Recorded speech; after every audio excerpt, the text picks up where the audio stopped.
மாதா டிவியின் சொந்தங்களே, கதைகள் ஆயிரத்தில் விதைக்கப்படும் அணி அணியான தத்துவ தோரண முத்துக்கள் இதோ.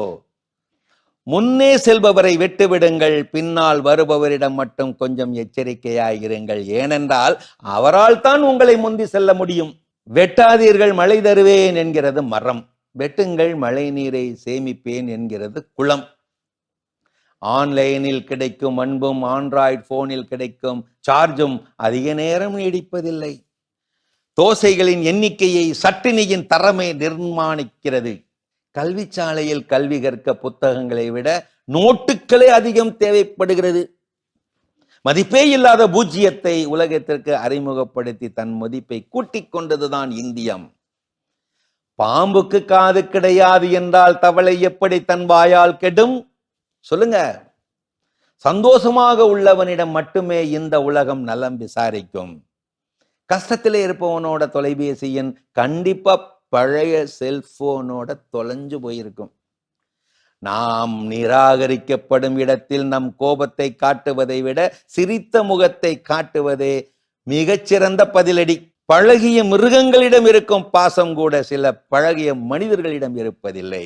காரணமே இல்லாமல் சோகமாய் இருப்பது ஒரு சாபம், காரணமே இல்லாமல் மகிழ்ச்சியாய் இருப்பது வரம்.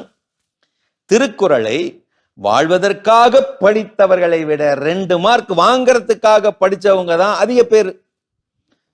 அனுபவத்தை எந்த ஆசிரியராலும் கற்றுக் கொடுக்க முடியாது. அதற்கு பல தோல்விகளும் துரோகங்களும் தேவை. நம்மை நிர்ணயிக்கும் 2 விஷயங்கள். நம்ம கிட்ட ஒண்ணும் இல்லாம இருக்கும் போது நம்மளோட பொறுமை, நம்ம கிட்ட ஒண்ணும் இல்லாம இருக்கும் போது நம்மளுடைய நடத்தை.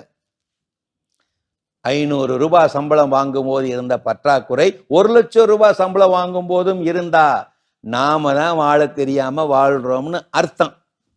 எப்பொழுதும் திரையரங்குகள் மீது எனக்கு இனம் புரியாத மதிப்பு மரியாதை உண்டு. ஏனென்றால் எளியவர்களை முன் இருக்கையில் அமர வைத்து அழகு பார்க்கும் ஒரே இடம் தியேட்டர்கள் தான். எவ்வளவு நேரம் வேண்டுமானாலும் அழுது கொள்ளுங்கள், ஆனால் மீண்டும் அதே காரணத்திற்காக மட்டும் அழாதீர்கள். கார்ட்டூன் சேனலில் இருந்து கிரிக்கெட் சேனலுக்கு மாறி தான் வளர்வதை அவனையும் அறியாமல் எனக்கு உணர்த்துகிறான் என் மகன். நேர்மையாக சம்பாதித்த பணம் பெரும்பாலும் கோயில் உண்டியல்களுக்கு வருவதில்லை. போக்குவரத்து விதிகளை சாகசமாய் மீறும் எனக்கு அடுத்தவர் மீறுவதை கண்டதும் உடனே கோபம் வருகிறது. ஊருக்குத்தான் உபதேசமா? பலூன் வியாபாரியின் மூச்சு காற்றில்தான் அவன் குடும்பமே உயிர் வாழ்கிறது. பணம் மரத்தில் காய்க்குமானால் மனிதன் கோடரிக்கு பதிலாக ஏணியை தேர்வு செய்திருப்பான். நாம் மேலே ஏற ஏற கீழே இருப்பவர்கள் சிறிதாய் தெரிய ஆரம்பித்தால் தன்னடக்கம் என்னும் கண்ணாடி அணிவதுதான் அவசியம். இதை உணர்ந்தவன் கண்டிப்பாக உயர்வான். லாரியில் அழுது கொண்டே செல்கிறது ஆற்றிலிருந்து பிரித்து அள்ளப்பட்ட மணல். என்னங்க பாத்தீங்களா? தத்துவங்களை தேடி கிரேக்க இலக்கியங்களை நோக்கித்தான் ஓட வேண்டுமா? தமிழ் இலக்கியங்களில் இதுபோல இல்லாத தத்துவங்களா?